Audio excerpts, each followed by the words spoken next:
ಜನನಿ ಸುದ್ದಿವಾಹಿನಿ ವೀಕ್ಷಕರಿಗೆ ನಮಸ್ಕಾರ.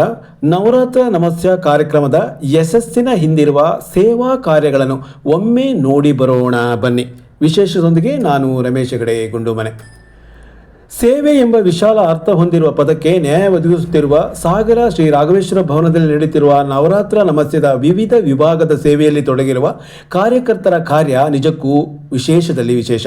ಹೌದು, ಯಾವುದೇ ದೊಡ್ಡದೊಂದು ಕಾರ್ಯಕ್ರಮದ ಯಶಸ್ಸಿನ ಹಿಂದೆ ಯಾರೋ ಒಬ್ಬರು ಎಲ್ಲ ಕಾರ್ಯವನ್ನು ಮಾಡುವುದಕ್ಕೆ ಸಾಧ್ಯವಿಲ್ಲ. ದೇವಿ ಶಕ್ತಿಯ ಪ್ರೇರಣೆಯಾಗಿರುವ ಈ ಕಾರ್ಯಕ್ರಮದಲ್ಲಿ 40ಕ್ಕೂ ಹೆಚ್ಚು ವಿಭಾಗದ ಸುಮಾರು 400ಕ್ಕೂ ಹೆಚ್ಚು ಸ್ವಯಂ ಕಾರ್ಯಕರ್ತರು ಕೆಲಸ ಮಾಡುತ್ತಿರುವುದು ಸಂಘಟನೆಯ ಶ್ರದ್ಧೆಗೆ ಸಾಕ್ಷಿಯಾಗಿ ಕಂಡುಬರುತ್ತಿದೆ. ಇದರಲ್ಲಿ ಕೆಲ ಜನರಿಗೆ ಮಾತ್ರ ಪ್ರಚಾರ ಸಿಕ್ಕಿರಬಹುದು. ಇನ್ನು ಬಹುತೇಕರು ಕಾಣಿಸಿಕೊಳ್ಳದೆ ಕಾರ್ಯದ ಯಶಸ್ಸಿನಲ್ಲಿ ದುಡಿಯುತ್ತಿರುವುದು ಸುಳ್ಳಲ್ಲ. ಜಗನ್ಮಾತೆಯ ಆರಾಧನೆಗೆ ಬರುವ ಅತಿಥಿಗಳನ್ನು ಬರಮಾಡಿಕೊಳ್ಳುವ ಶಬರಿಯ ಆತಿಥ್ಯ ಸ್ವಾಗತದಿಂದ ಹಿಡಿದು ಜನಸಂತೋಷದ ಸೇವೆಯವರೆಗೆ, ಧಾರ್ಮಿಕ ಕಾರ್ಯಕ್ರಮದ ಸಾಪರ್ಯದಿಂದ ಹಿಡಿದು ಶ್ರೀಚರಣದವರೆಗೆ, ಸಭೆಯಿಂದ ಹಿಡಿದು ಕಾರ್ಯಾಲಯದವರೆಗೆ, ಸೌಕರ್ಯ ಪೂರೈಕೆಯಿಂದ ಹಿಡಿದು ಉಡಿ ಸೇವೆಯವರೆಗೆ, ಪಾನೀಯ ವಿತರಣೆಯಿಂದ ಹಿಡಿದು ಆಹಾರ ಸರಬರಾಜಿನವರೆಗೆ, ಕಾರ್ಯಕರ್ತರನ್ನು ನಿಯೋಜಿಸಿರುವುದರಿಂದ ಹಿಡಿದು ಸ್ವಚ್ಛತೆಯವರೆಗೆ ಹಾಗೂ ರಂಗೋಲಿ, ತುಳಸಿ, ಹೂವು ಹೀಗೆ ಅಲಂಕಾರದಿಂದ ಹಿಡಿದು ಸ್ತೋತ್ರ ಪಠಣದವರೆಗೆ ಯಾರು ನೇಮಕಗೊಂಡು ಕಡ್ಡಾಯ ಎನ್ನುವ ಸೂಚನೆಯ ಮೇಲೆ ಕಾರ್ಯ ಮಾಡುತ್ತಿದ್ದವರಲ್ಲ. ಆದರೆ ಶ್ರದ್ಧೆಯಿಂದ ನವರಾತ್ರ ನಮಸ್ಯ ಧಾರ್ಮಿಕ ಕಾರ್ಯಕ್ರಮದ ಯಶಸ್ಸು ಬಯಸಿ ಹಗಲು ರಾತ್ರಿ ಕೆಲಸ ಮಾಡುತ್ತಿದ್ದಾರೆ. 20ಕ್ಕೂ ಹೆಚ್ಚು ಜನ ಬಾಣಸಿಗರು ರುಚಿ ಶುಚಿಯಾದ ಅಡುಗೆ ಮಾಡುತ್ತಿದ್ದಾರೆ.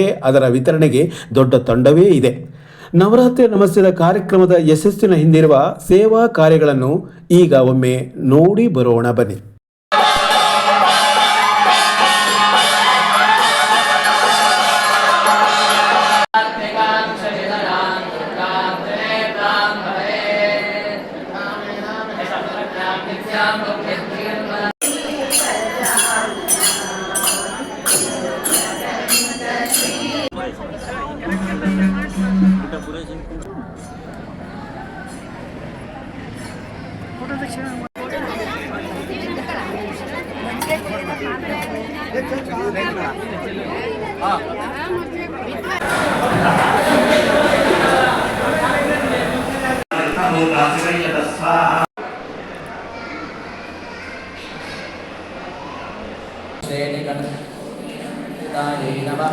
अष्टमे चन्द्रविभ्राजदलिकस्थल शोभितायै नमः.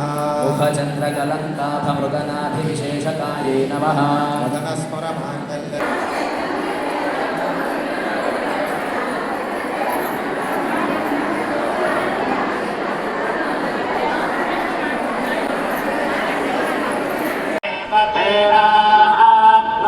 सर्वं जयति यो वेदादोस्तरः प्रोक्तो वेदान्ते च प्रतिष्ठितः.